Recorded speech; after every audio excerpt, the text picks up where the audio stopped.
Hello and welcome back to another episode of On Location with Bowen and Mimi. I'd like to take a moment to acknowledge that we are gratefully living as guests on the unceded lands of the Silks Okanagan people. Today we're at the Powerhouse Theatre in Vernon, BC with Dr. Tiffany Wolters. And I would like to just read something about Tiffany because it's quite remarkable.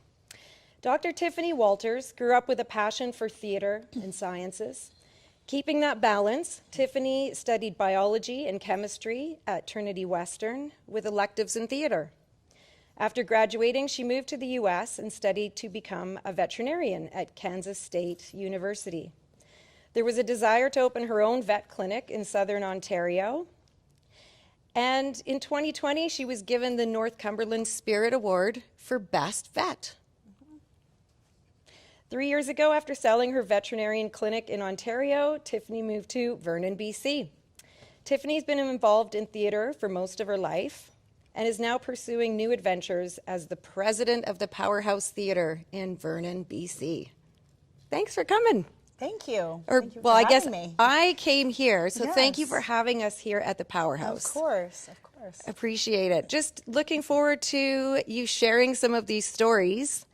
And I'm just taking a moment to look around because I was here a week ago with my family for a pretty fantastic presentation of A Christmas Story, which you had a lead role in. Yes, I had a role in. Yeah. A role in as Ralphie's mother. Yes. And it was a gas. It was a sold out show and we were not disappointed. Oh, good. Yeah. Good. I'm glad. And I was lucky enough to be able. I was lucky enough to be able to act with my son, my 6-year-old son. I didn't know that. Yes. So little Randy is my son. Okay. In real life. So He was brilliant. he thinks he was too. He had the pig noises down perfectly. Oh yes, yeah. And unfortunately, part of the way through, he, started doing funny things. Like all of a sudden, we'd find him under the table in the middle of a scene where he wasn't really supposed to go there, or pushing his chair across the stage. And I said, "No, Josiah, you have to stay where you are." Well, Randy wouldn't do that. And it's like, okay, well, you are in character the entire time. So Yeah, he did a great job. Everybody did. I was so impressed by older Ralphie and how he narrated. Oh yes, he's incredible. Incredible. Yeah, but he is a theater. He went to school for theater. He's got a Master of Arts in Fine Arts, and yeah, he is a very experienced actor. So. Yeah. Can I ask, how long did it take to rehearse that show? So we started September 7th.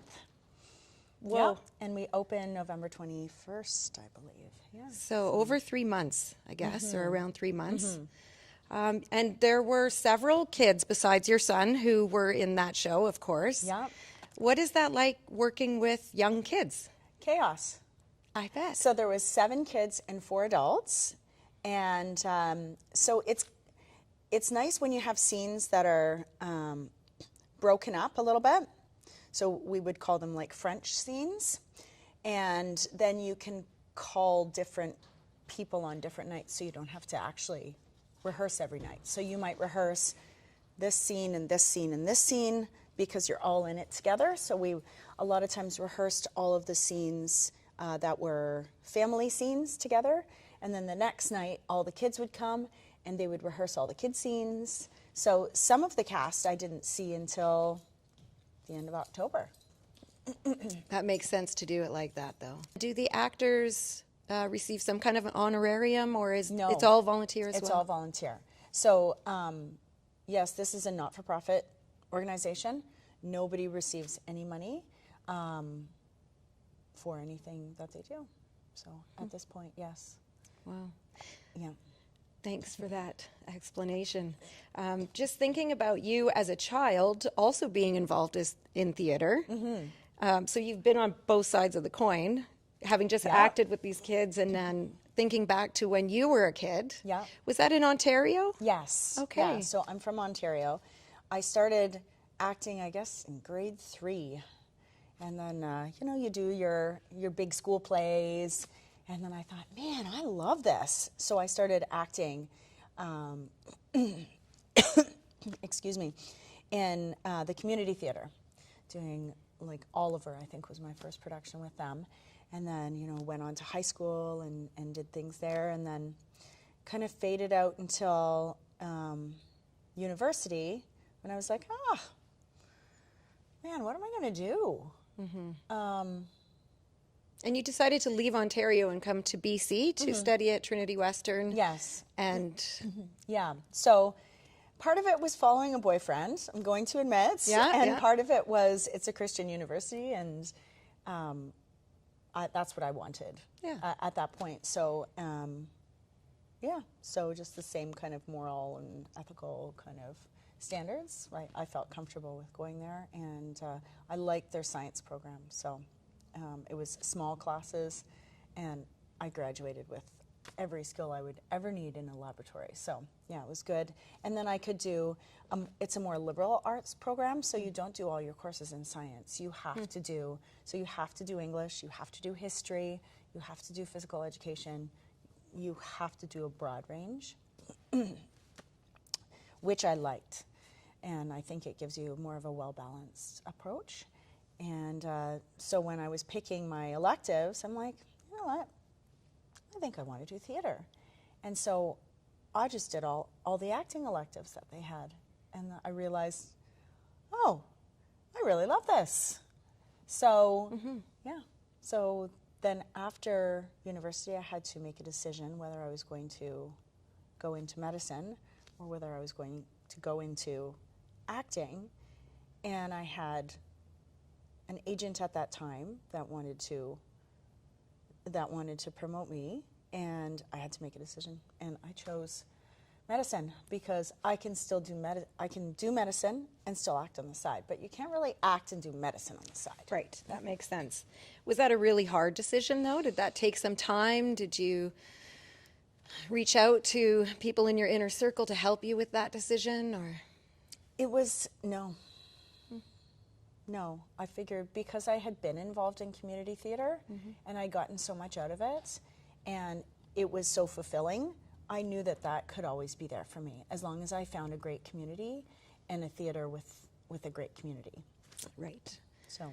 And then that next adventure took you to the U.S.? Yes. So my husband got transferred to the U.S. for work, and since I couldn't work down there with the visa situation, I applied for vet school and got in, and I was like, oh, okay, well, I guess that's where I'm supposed to be. So I went to vet school. And I'm For 7 years? Isn't it a long So I journey? Did I did 4 years like undergraduate and then 4 years postgraduate. So, yeah. And I am the only vet I think I know that has not wanted to be a vet since they were born. So. Okay, because I was going to ask you if you grew up watching All Creatures Great and Small on PBS, or... No, I didn't actually, but I'd always been told, you should be a vet. You should be a vet, because I loved animals. But I wasn't allowed to have any because my parents, no, we can't have animals in the house. So I actually wanted to be, I wanted to be a doctor, like an MD. And it just, I kept being told, yeah, you just don't fit the box. And I said, like, what does that mean? I don't understand. Well, you have too many extracurricular activities, because I played varsity soccer at the same time for Trinity Western, and I founded the Trinity Western women's soccer team there. It just sounds like you had a really good balance. I thought so. Yeah, I think so. But I guess that's not what, at the time, that they were looking for. So but it was something that was really encouraged in veterinary medicine. So I found a home there, and everybody else was totally right. Yes, I should be a vet. What was that like for your kids? To grow up with their mom having a vet clinic? And well, I think it was a bit weird, actually. So I remember when I was locuming still, sometimes it would be like 13-hour days, and I would my babysitter would drop my daughter off, and I would prop her up in her car seats, and I'd be doing surgery still. And so, I don't know, and so they grew up like that. And then they'd come in, you know, if I was stuck in surgery, my husband would pick them up from school, and they'd come in, and, you know, there I am with blood all over me, and there's a dog in front of me open, or there's, you know, a cat that we had put to sleep, you know, on the table, and they go, Right. what do you die of? You know, and it was just like, okay, that's not normally what a child, but they were just so used to. That was their norm. Yeah. That is making me think about my own childhood, and I was the kid who did grow up wanting to be a vet. Yes. And I remember my dad had a friend who was a veterinarian, and he arranged for me to attend a spaying of a cat. Oh, yes. And I learned quickly that I would not be able to become a vet. I was standing with my back up against the wall, and the knife went in and sliced, and the sound of that slicing, and I dropped to the floor. And Oh, that that's was, okay. I fainted my first surgery, too. Did you? Yeah, I sure did. I just needed someone to give me a little encouragement to keep on going then. Yeah, no, I fainted my first surgery. So I'm very open about, so I was diagnosed 15 years ago with bipolar. And so that, so I've had to walk a line as far as mental health, and I'm very good under pressure. Obviously being, you know, an emergency surgeon and a surgeon where I would actually feel more comfortable having a dog with a splenic bleed in front of me than having somebody, you know, yelling in my face. Yeah. The stress, it's, so that's always been a difficult thing to kind of maneuver, but theater was my escape at that point. So I did, I think, maybe 13 major shows with the theater in Ontario. And I was a sponsor, like a season sponsor for them. The veterinary clinic was. And then I was on the board for a short time there. And yeah, but I loved acting, and it was an outlet for me for the stress of, and it was weird because they were both kind of, they went together. There was this, yeah, lovely. I keep thinking, know thyself. And it just sounds like your life journey has really helped you understand who you are. This beautiful balance that you found between arts and sciences, and just, yeah, pursuing these dreams and passions, and being open to life. And I like to use that word flow, but it sounds like you followed your natural, your authentic flow. And it's taken you to all these beautiful places, which included having your own family as well as your own business. And now I have a farm. So when I came to Vernon area, so we're in Armstrong, I decided I was going to buy a farm. So we now have a farm with cows, and we had sheep and goats and turkeys and chickens and way too many pigs, because they're my favorite. So we have everything. I milk cows, and I'm in the mud with pigs, and so. Was it easy to find this perfect farm? Or I'm not saying it's perfect, okay? To me, the way you just described it, it's perfect. Yeah, maybe you should come out and see the farm, and then you'll realize, especially, in the mud seasons, which are the spring and the fall, when you're knee deep in. Yeah, okay, that's not so perfect. It's not perfect, and there's pigs running around, and there's, cows. It's perfectly imperfect. Yes. Then it's like, oh. So, but it's an adventure. Sure. It's an adventure every day. So, yeah. There's a lot of Mennonites that live in Armstrong. Have you met any of your neighbors out there? Yeah, I know all my neighbors, and they're all amazing, actually. I am so lucky to have, like, the best neighbors ever. I'm still working, when they need me at Mills Veterinary Service in Armstrong. Really great practice, holistic, a lot of alternative medicine, and I see surgery as a holistic because it's not using drugs. It's using your body to heal itself. You just take out some bits or put in some bits, you know. Yeah. So But most of your time is here at the Powerhouse now. now it is, Yeah. yes, which has just started in September. So, yeah. Okay. What do we have to look forward to coming up? Oh my goodness, so much. Okay. So much. So we have continued the socials.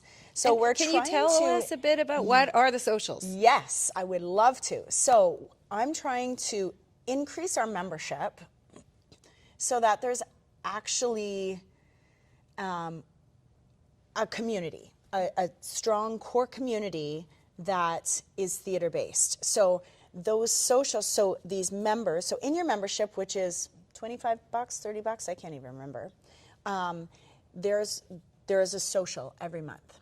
And so we've had something called Music, Mirth, and Monologues, which is like a cabaret style event that goes on in the green room. And you email Bob and you say, okay, I want to do a monologue. And then someone else will email and they'll say, I want to sing this song, and bring this track, and I want to play my ukulele, and I want to read this poem.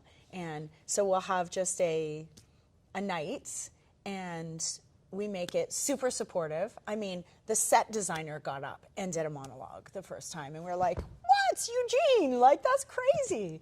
That's awesome. So it's just a really like, yay, Very supportive. amazing. Yes. So that's fun. We had a spooktacular post-Halloween event here, which we had, costumes and treats, and we watched Labyrinth, actually. That was the movie the kids chose, so it was a family event here. And then we're having square dancing on Sunday. So if you're a member, you can come free to any of these events. Bowen, how did we miss out on all these great events? Well, you know what? It's never too late. That's right. You can come to square dancing this Sunday. So, and then we're having a Music, Mirth, Monologues in January, and I think we may have a improv night. So you don't have to do stuff, like you can just come and watch, have a glass of wine, and sit around and chat. But that's kind of the focus of the socials. We've also started youth programs. So we're really trying to expand. So what I've also looked at is what are the goals of this theater? And so the Constitution, the number one thing is expanding and expanding the arts in Vernon, in theater and literary and everything, arts, period. Not just theater, but arts. What is the next big performance that's happening? What's the next show? Ophelia Chooses. Okay. So it's for people that love Hamlet and hate Hamlet. I think there's appreciation of both in this show. So the premise of the show is that the show starts, Ophelia has just died. Hamlet goes off, in a fight, I believe with Laertes, and you see Ophelia climbing out of the grave. And we have a character named Faye from our age that is going to teach her that, no, you can be the author of your own story, and you don't have to do what these men tell you. And then by the end, she's like, yeah, but I don't have to do what you tell me either. So it's really interesting. It'll be not what you expect. It does have some iambic pentameter, and Shakespeare does make an appearance. But yeah, that's next up. And then for our spring show, we've got this fabulous show, Canadian. It's called Radium Girls. And it's about back in the 40s and 50s when they had, lights, camera, action. When they had discovered neon, and they were painting watches with neon, and they didn't realize that it was radioactive. And so these women would sit there with their paintbrushes, lick the paintbrushes, and paint. Wow. And they would get radiation poisoning. And so a lot of these workers ended up dying horrible deaths and living horrible lives because of radiation. And it tells the story of how the workers' fight to get compensation. Now, most of them had died at that point, but the fight of workers' rights. And the higher-ups were kind of trying to hide it. And and that's a Canadian story. That happened in Port Hope, where my practice was, Okay. and in Toronto. And it was really interesting because a new member to the theatre, Don, he said, "Oh, my mom was one of those girls. She's got all these pictures of her in this factory, and she suffered with aplastic anemia her entire life." And I was like, "Oh my goodness, Fascinating. that is incredible." Yeah, a few coincidences there. Yeah. So hopefully we'll have some pictures up at the show Right. from his mom that have never ever been seen. Lots of great things are happening at the Powerhouse Theatre. Thank you so much for bringing your awesome energy here. Thank you. And back and to Vernon. please, if you we need people, especially backstage. Well, it's hard to say no to any of that. It sounds pretty fun. Oh, it's so fun. Thank you so much for taking the time. Oh, thank you for And coming. I love getting to know you and hearing these stories. This has been another episode of Bowen and Mimi on location with Dr. Tiffany Wolters, president of the Powerhouse Theatre here in Vernon, BC. We'll see you again.